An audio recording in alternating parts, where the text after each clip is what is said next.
Olá, meu nome é Rafael Pinheiro e eu quero lhe dar as boas-vindas à segunda aula do curso Razão e Emoção. A gente pôde, na primeira aula, fazer uma conceituação sobre inteligência racional, inteligência emocional, falamos até também sobre inteligência espiritual, como sendo uma inteligência que nos permite pensar fora da caixa, discutir opções e possibilidades, o poder de escolha propriamente dito, com sistemas fechados, da inteligência racional, de dados, números e informações, e também com o sistema fechado da gestão das emoções, com sentimentos, sensações e emoções propriamente ditas. E agora a gente vai falar também, no aprofundamento desse assunto todo, sobre autoconhecimento, autocontrole, que seria, genericamente, a gente poderia chamar esse assunto sobre autodomínio, sobre o domínio de nós mesmos, a nossa dimensão pessoal.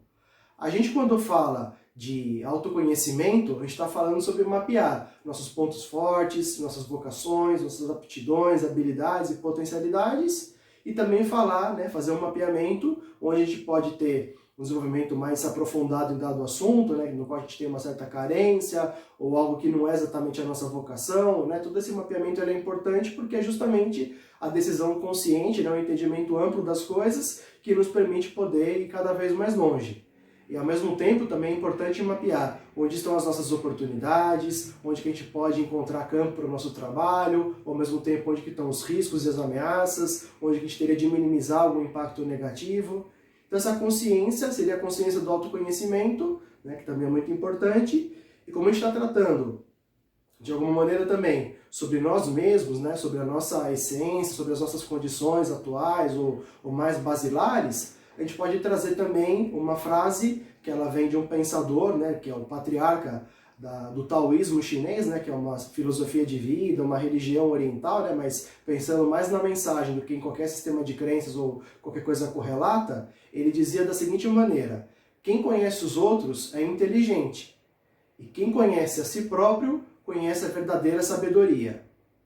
Então, isso é de alguma profundidade bastante valiosa, mais do que discutir quem está certo, quem está errado em nível de crenças, é tentar ter um aproveitamento de que olhar para fora, como dizia o Carl Gustav Jung, o Carl Jung, ele dizia que quem olha para fora sonha, quem olha para dentro desperta. Então talvez alguém lá do outro lado do mundo, se a gente está gravando aqui no Brasil, no Ocidente, no Oriente, na China, na Antiguidade, na China Antiga, se falava já dessa maneira, que conhecer os outros é inteligência, conhecer a si mesmo é sabedoria, Então talvez alguém mais contemporâneo, aqui do lado ocidental do globo, embora o Jung tivesse alguma curiosidade pelo Oriente, também trazendo essa coisa de que olhar para fora é importante, mas ao mesmo tempo olhar para dentro que é o que promove realmente o autoconhecimento pleno, E conhecendo também a nós mesmos, a gente pode conhecer a vida como um todo, Como também te dizia a frase do conhece a ti mesmo, Que tem de um lado do templo a ideia do conhece a ti mesmo na Grécia Antiga, e do outro lado conhecerá, ao conhecer-se a si mesmo, ao universo e aos deuses, Então, mais do que discutir um assunto filosófico, é ver a questão prática, que é esse mapeamento todo. E quando a gente está falando sobre conhecimento, sobre conhecer a si mesmo, a gente está falando também sobre administrar os nossos recursos, as nossas potencialidades e capacidades, como a gente conversou, ameaças e oportunidades. E eu também aproveitaria o gancho do que foi conversado até aqui, de trazer uma outra frase que também vem do mesmo patriarca do taoísmo, que é o Lao Tzu, que ele dizia assim: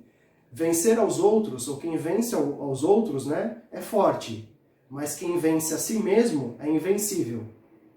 E o que teoricamente se queria dizer com isso? Mais do que vencer a si mesmo no sentido de mortificação, de autonegação, qualquer coisa do gênero, é a gente trabalhar as nossas imperfeições, que mais seria melhor dito, como sendo as nossas más inclinações, nossos vícios, nossos maus hábitos,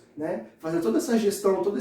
polir a nossa esfera de vida, para deixar tudo redondinho, tudo dentro dos conformes, tudo harmônico e simétrico, é o que nos faz crescer de verdade. Então a gente pode, claro, de repente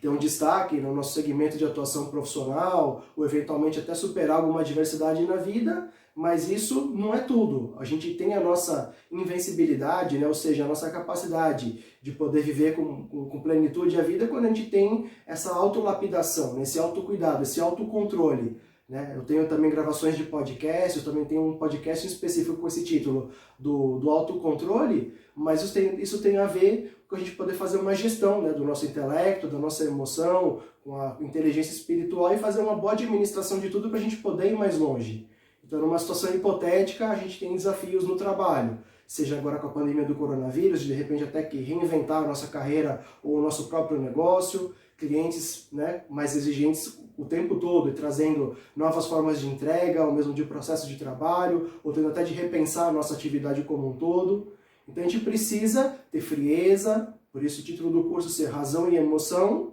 para poder fazer uma boa contemplação de números, dados e informações, conseguir ter autocontrole para poder lidar com gestão da emoção, de sentimentos e sensações, e também ter uma visão bastante ampla para poder se questionar, né, ao mundo externo e também ao mundo interno. Né? Esse mapeamento promove a real vitória. Né? E complementando tudo isso que foi falado até aqui, eu também traria mais um filósofo do Oriente, também da China, o Sun Tzu, né, que ele é conhecido por aquele livro Arte da Guerra. E ele tem o princípio de que quem conhece a si mesmo e aos inimigos vai vencer 100 de cada 100 batalhas. Quem conhece a si mesmo e não conhece o inimigo, vai ganhar ora sim, ora não. E quem não conhece nem a si mesmo, nem ao inimigo, vai perder 100 de 100 batalhas. Então é muito importante o autoconhecimento, esse planejamento mais consciente, se pensar dentro e fora da caixa para a gente poder ter uma segurança maior na hora de enfrentar as situações. Claro que todo planejamento tem de ter uma dose de flexibilidade para a gente poder trabalhar com o inesperado, né? com algo que pode surgir fora do que foi planejado, mas ao mesmo tempo também o próprio Sun Tzu, ele tem a frase que a gente tem que vencer a batalha antes dela começar. Então tudo começa num bom planejamento, com a margem de erro, de flexibilidade, para a gente poder considerar todas as alterações que podem ser necessárias ao caminho, né? Eu falo sempre sobre ter o planejamento e usar a bússola do coração e da consciência para poder lidar com os acontecimentos, mas é basicamente esse domínio mais íntimo nosso que a gente está estudando, né, o autoconhecimento, né, o autocontrole é que vai fazer a gente conseguir rumar para patamares cada vez mais elevados, tanto de autocuidado como de convivência social e de uma harmonia cada vez maior com o ecossistema do qual a gente é interdependente e tem a nossa correlação de necessidade, né, de poder ter a nossa continuidade de vida a partir de uma interação harmônica e saudável com o meio ambiente. Coisa que a gente precisa discutir na atualidade, né, com toda a necessidade que a gente tem de práticas corretas das empresas. As empresas são pessoas, então as pessoas também têm de ter a sua parcela de contribuição. Então, por isso, toda essa consideração de elementos para esse assunto que a gente veio tratar hoje aqui. Né? Então, a gente vai fazer mais uma pausa nesse momento, para poder encerrar essa segunda videoaula. A gente vai continuar o nosso diálogo na próxima e na terceira, né, que seria também já a última videoaula. E eu espero que todos esses elementos que eu estou trazendo aqui, que servem para a minha vida, também possam servir para a sua, possam te acrescentar de alguma forma. E assim, com seres humanos mais plenos, a gente vai ter uma humanidade mais plena e, portanto, um planeta também mais pleno. Então, a gente possa fazer essa vigilância constante, esse domínio, né, esse autocuidado, né, de equilíbrio constante com cada desafio que surja e assim com autoconsciência, né, com consciência plena, que também é a proposta do Mindfulness, a gente é capaz de lidar de forma positiva com todos os desafios que trazem o nosso potencial latente à tona. Né? Não são empecilhos, mas degraus para o nosso sucesso. Então, muito obrigado pela sua atenção e nos vemos então no nosso próximo encontro. Até!